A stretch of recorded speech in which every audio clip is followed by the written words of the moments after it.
Prime Minister Mark Carney navigates tricky diplomatic waters on China trip.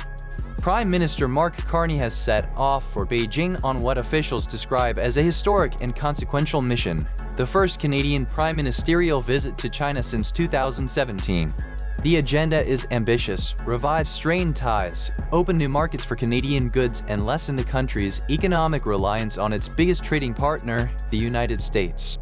Carney's team says the trip is part of a bold strategy to double non-US exports within 10 years, with trade, agriculture, and security high on the list of discussion points.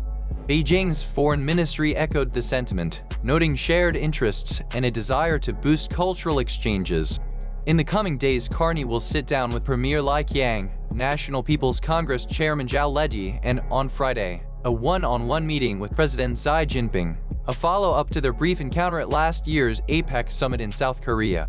The visit comes after a low point in Canada-China relations in 2018, when the arrest of Huawei's Meng Wanzhou led Beijing to detain 2 Canadians and impose retaliatory measures. While both sides have since released the detainees, lingering suspicion remains, especially after accusations that China tried to meddle in Canadian elections, a claim a public inquiry later downplayed. Ottawa still views China as a disruptive global force that often sidesteps international norms, yet acknowledges the country's size makes some cooperation unavoidable.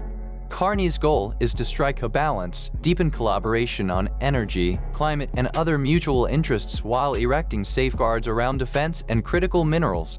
A key focus is the removal of Chinese tariffs on Canadian canola, a product hit hard by Beijing's 2023 trade barriers, which many see as retaliation for Canada's own levies on Chinese electric vehicles.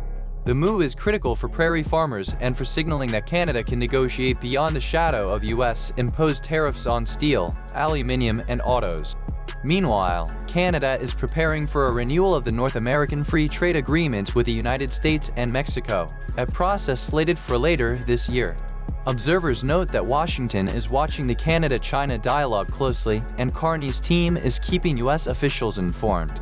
Nevertheless, the Prime Minister's priority remains clear: secure economic gains for Canada while navigating the delicate geopolitical tightrope between the United States and China.